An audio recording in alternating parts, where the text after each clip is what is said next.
Yeah, they moved on. They moved on. Nobody cares about Epstein. Come on. It's just, they don't care. This is maximalist copium. Expert level wish casting here from former senior advisor to the Trump 2024 campaign.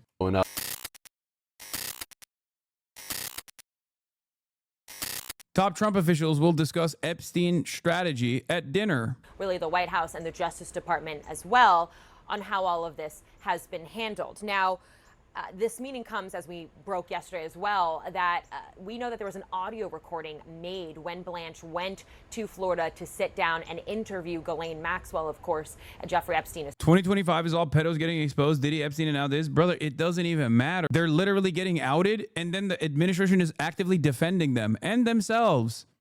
That's what the craziest part about this is. It's not like they're getting outed, and then people turn around. It's not like they're getting outed and then people turn around and go, oh, dude, this. What the hell? We should not allow this to continue. This is a gross misconduct. Like, hello? This is insane. That's not what's happening. That's the expectation, but that's not what's happening. The reality is it's okay. It's okay when we do it. Associate, someone who's been convicted for sex trafficking and other crimes related to him.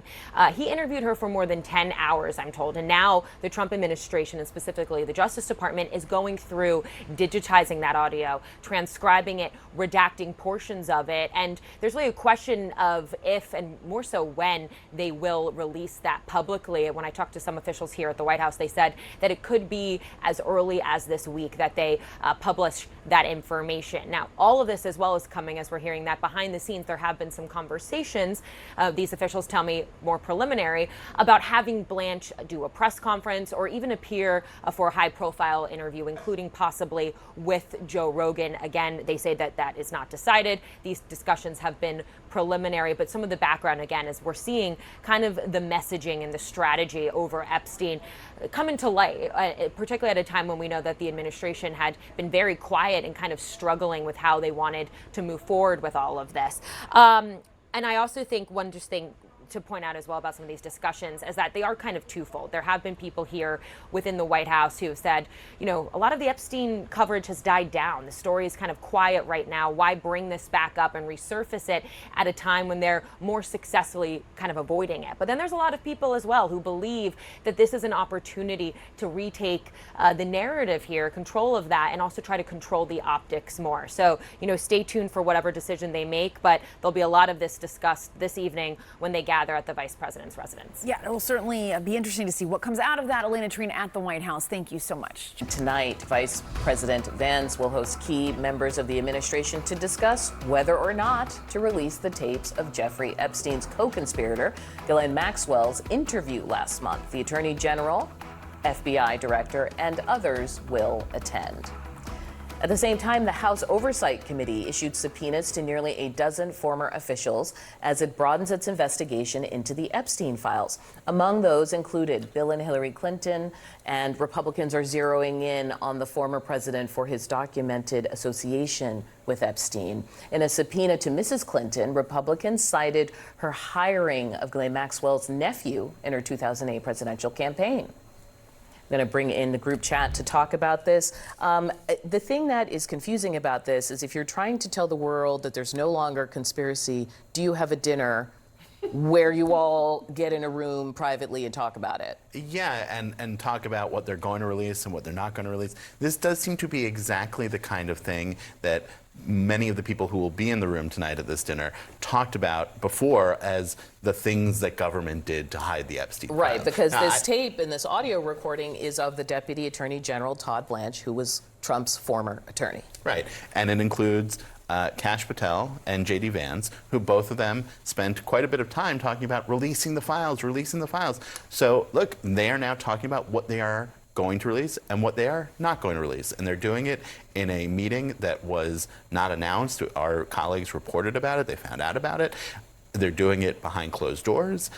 They're talking about what information there might be other than this, including this recording of the Maxwell interview.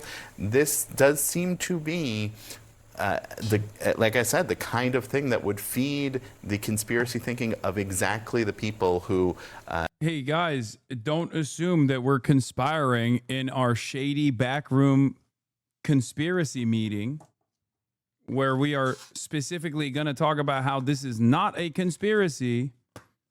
Again, the admin, for some weird reason, is doing the worst possible things that they could do in this process.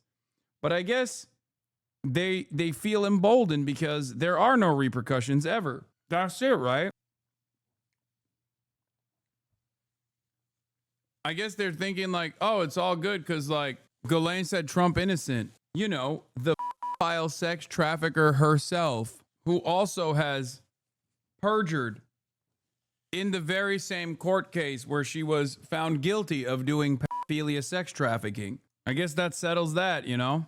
Are part of it now. And the number of names we saw in the subpoena from that House Oversight Committee, attorney generals from both administrations. So whether that's Merrick Garland, Bill Barr, Jeff Sessions, Eric Holder, Alberto Gonzalez from the George Bush years, which I don't know if people got into the Wayback Machine and remember the original sentencing deal that sort of kicked off the scandal out of Florida. That's a lot of names on that screen, Maria, and I hear it's not enough for you. No, it's not, because these... But it's bipartisan, at least. Sure, and that's fine. And let's see if any of them have any additional information. But where's Alex Acosta, who actually was the one who originally negotiated the horrible deal with Epstein? Yep. Where is Bondi? Where is Kash Patel, the people who have actually seen the files?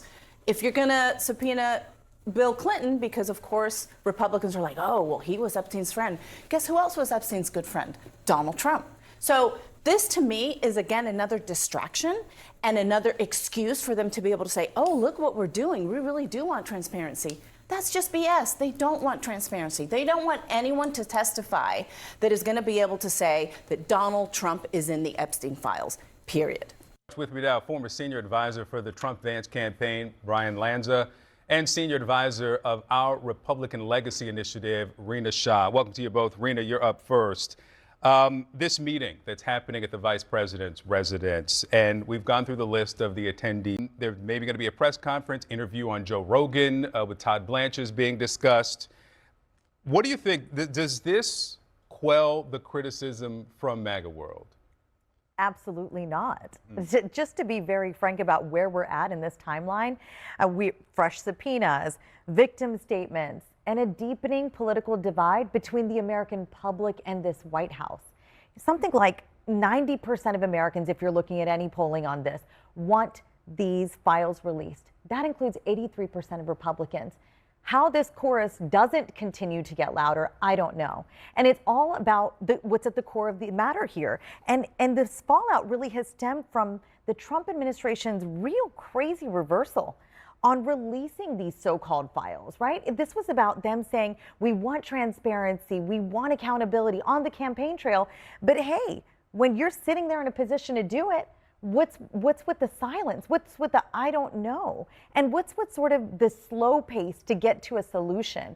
I say this is about victim-centered justice over political gamesmanship. In recent weeks, I've heard Trump talk about wanting to protect innocents. He has a chance to do that right now. Victims aren't pawns in a political chess game, Victor. They're just not. They're the reason we fight for sunlight, and that's why we try to ensure in this country no one is above the law. Brian, I was going to ask you a question. I'm just watching your facial expression as you're listening to this. What are you thinking? Listen, I think we're going into 6 weeks about this. I think the MAGA base probably cared about it up until week number 2. And then by week number 3, the MAGA base sort of moved on. My phones were blown.